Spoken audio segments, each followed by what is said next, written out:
Hello, this is Jeff Gaudiosi, and you're on misplacedstraws.com where music comes to life.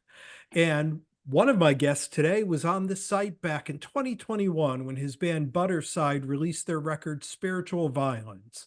The band is back now with a crushing new record called White Flame.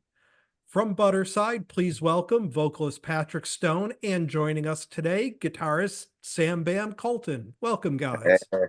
what's up, Jeff? Great to see you again. Oh, always a pleasure to have you on.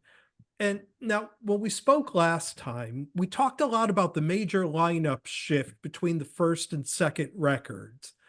For White Flame now, the core of the band is still there. The two of you guys, guitarist Logan Nikolic, but you have a new rhythm section, Jeff Dubray and Elliot Larenga. What Yeah. does this new lineup bring to White Flame? Oof, it is White Flame. Mhm. Uh, Jeff came on shortly after Sam did. The whole thing kind of happened pretty quickly, and Logan and Jeff were a part of it. I don't know, Sam. How long would you say you were really working with us before we brought in Logan and Jeff? It was maybe like, I don't know, since maybe a year, maybe a little over a year, something like that. Yeah, and Yeah. Elliot's joined us for more of the touring that's come after the recordings. But we're excited to get him involved in whatever we're doing going forward, and we're really grateful that he's allowed himself to be a part of this project. Mm. And now that, especially the two of you guys have been together for a couple of records now, what's the creative process in the band? Does one of you kind of bring the ideas to the rest of the band? You work together? How do you guys come up with the tracks on White Flame? Now it's kind of different with spiritual violence. That was still kind of Patrick was doing a majority of the writing, and I came in and I played on the record with them. But then now with White Flame, now it's kind of more so I sit here in my room and I'll slave over riffs for hours at a time, and and then bring it to Patrick, or somebody else will have an idea, Logan will have an idea, maybe Logan and I will work together on an idea, and then we bring it to Patrick, and then he'll be like, "This is cool," or you know, have some other ideas, or you know, I think that's kind of how it's been going. Yeah, Sam will just send me riff after riff after riff, and sometimes I'll be like, "Oh, that is super sick," and then other times I'm just kind of like, "Oh, that's sick." But the ones that are super sick kind of stick in my mind, and then it's kind of a, a it's kind of like a crossroads of like whatever I'm going through that becomes important enough to me to start kind of writing poetry to. And as soon as there's an emotion I'm carrying that's heavy enough, somehow that riff or something he sent me will start to creep into my head, and then I'll be like, oh, this is the story that goes to that, and that's where Sam and I kind of tell the story of our lives together. We find these places, and Logan is a strong writer as well. A lot of this record, I mean, we're all such a huge part of this record together. It's really a group. Yeah. It's really a group thing. And we all make sure that we're happy with something before moving on. And then of course there's Matt Good in the studio, who doesn't let anything go by without being completely perfect. So Mm. Yeah, And that too. and it sounds I mean, this record definitely sounds more like a band record. You really hear you guys, and I think it brings in influences and sounds that weren't in the last record and kind of just really evolves the band. That's another thing of working with Matt Good as well. He just brings this other element to it that his it's really incredible to watch him work as a producer, and his input writing as well. Mm. yeah, No. the band has so many different influences, but Sam and I definitely lean. Sam leads, more towards the grungy, heavier Alice in Chains type riffs.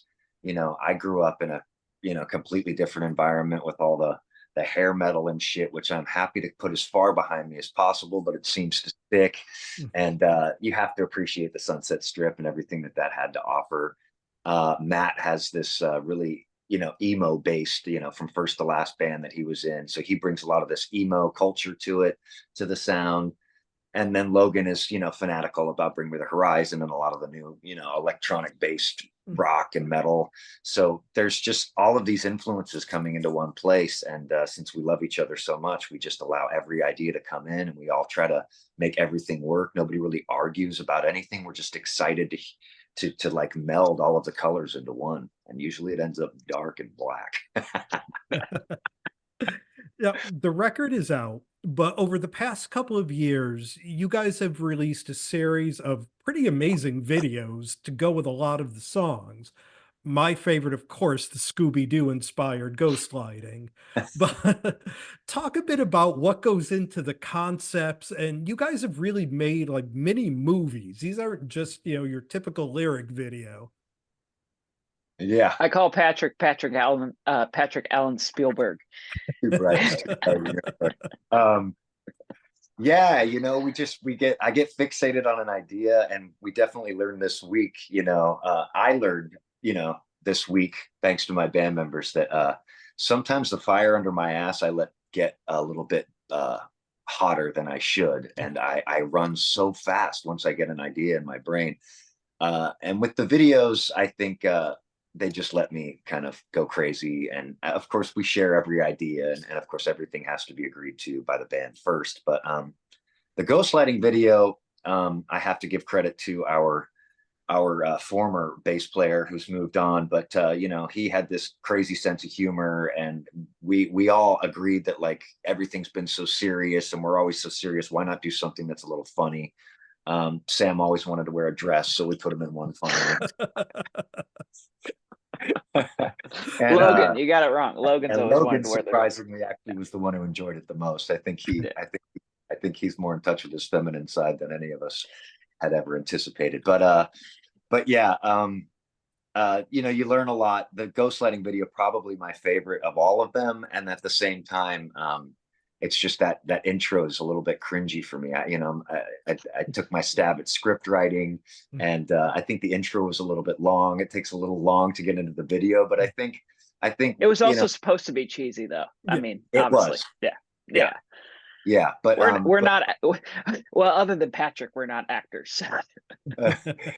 Well, that's that's in the eye of the beholder. But anyway, but the process behind the videos, usually it's like it's one thing or another. I mean, ghosts, of course, definitely lended itself to ghost lighting. So that's kind of what brought the idea to like, Scooby-Doo and being haunted and chasing down some ghosts. So that fed the story. Sometimes it's just one word in the song that will bring the video to life. And as soon as I start seeing something in my head, then I'll write out the script. I put it in shot. It's like a moving kind of a a screenplay. But it's all just words, and then I'll share it with the guys, and then they're like, oh, this is going to be really cool. And then I'll share it with the director, and then the words become frames and a storyboard, and then there we are on set all of a sudden creating something.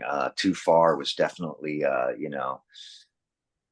related to a lot of suicide, and just like wanting to end it all because the people in your life are so freaking overbearing and hurtful, and so that led to that story. And I've experienced a lot of those horror stories in my life, so that unfolded like it did.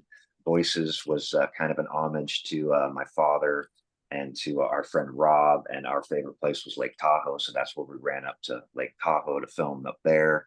So it's just little things, little things about the story involving the song that opens up the idea to the video. The last one, we just really wanted to just skip all of that. We had to try really hard not to try hard with Ain't All Right, and we decided to just give you something that's just the band raw, black and white.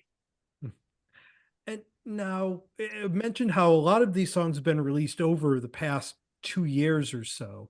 What went into the decision to release a series of songs over an extended period of time and then a record, as opposed to the way it was way back when, where the record comes out and then all of the singles?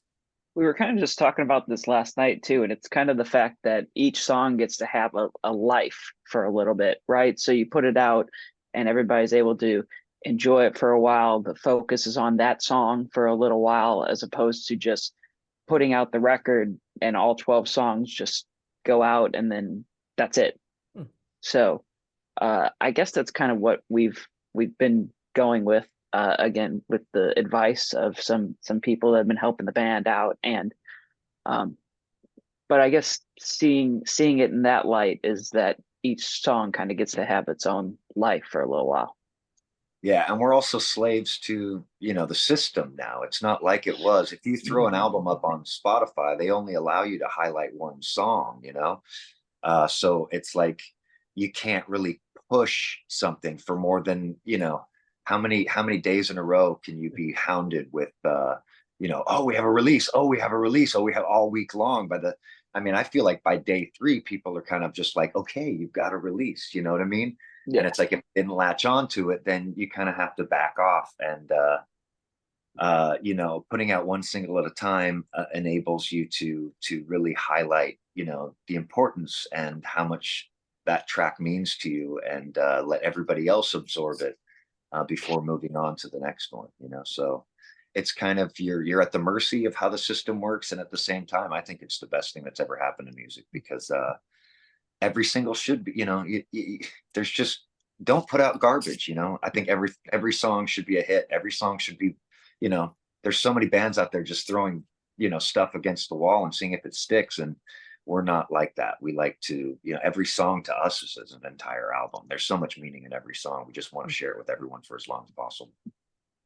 Does it change how you write? Did you write it as an album and then, pick song after song? Or do you write a song, put it out, get to another song? Does it change how you put it together? I think we were just trying to write the best stuff that we possibly could, just in general, so that, and then it just kind of worked out that it's like, okay, well, this song works to put out as a single, and this song works to put out as a single. I guess that was kind of the goal, was initially to kind of go in and write what would be, I guess, considered singles. But ultimately, it comes down to that we were just basically trying to write the coolest stuff that we possibly could. Yeah, this works for us. I don't know how it would work with other bands. Yeah.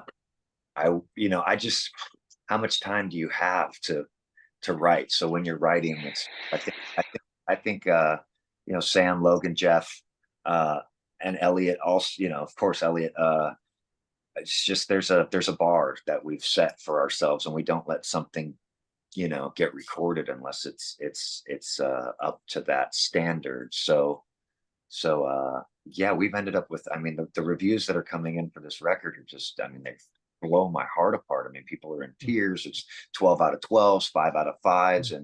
And it's not because I'm biased, but I couldn't agree more, and there's people in the industry we've been trying to get the attention of for a long, long time, who, they sing the praises of people like David Bowie, or, our heroes of rock and roll. And they're saying the same thing. So I think that this process, this formula is definitely something we're very proud of. And now that it's out as a whole record, I know you guys have a handful of dates up on your website, but do you think that you guys will either be able to catch on with another band as an opener on a big tour? Will you plan on doing a more extensive club tour on your own? Have you put any thought into hitting the road behind White Flame? It's always the hope and the idea is to get something together. So I think that's what we're working on at the moment. We got the festivals, Louder Than Life and Aftershock. Those are in September and October. And hopefully we'll be able to do some other stuff around then. Patrick? Yeah, I feel like everything happens for a reason, and it feels like we're in the right place at the right time now. And the way things are unfolding, I can't imagine that we won't go too much longer without being offered. I would envision us going out on the road with somebody really big, right at this point. I think we really need to join a tour that's substantial. I don't think we should be doing club dates. Not that we wouldn't accept them or take them. We love to play, and if we can survive doing that, we definitely will. We've done that many times. We just did a tour with the 69 Eyes back in March, and it was so great to see people singing along to the record. And I can only imagine that there's more of them out there waiting. So I think the goal is definitely to jump on a bigger tour. We're just kind of waiting for the right one to pop up, and then we will definitely be out there crushing it for as long as we possibly can. Great. Well, hopefully we'll get to see you guys out here on the East Coast sometime soon, and definitely look forward to that. Hell yeah. We've been spending some time here with Patrick Stone and Sam Koltun from the band Budderside. The new record is called White Flame. It's out everywhere now. I highly recommend it. It's just a great hard rock record, get you through your summer, perfect summer music. Guys, thank you so much for taking the time to do this. Look forward to doing it again sometime soon and catching you on the road. Jeff, thank you so much for having us. Always a pleasure. Thanks, guys. All right. Bye.